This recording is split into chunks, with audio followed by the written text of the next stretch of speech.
গানে স্বপ্ন ভরা সম্ভাষণ, এই কি তবে বসন্তেরই নিমন্ত্রণ।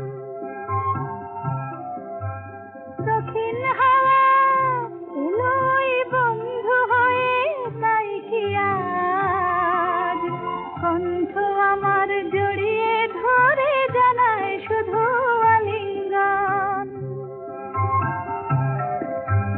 ফুলের গানে ভ্রমরানে স্বপ্ন ভরা সম্ভাষণ, এই কি তবে বসন্তেরই নিমন্ত্রণ।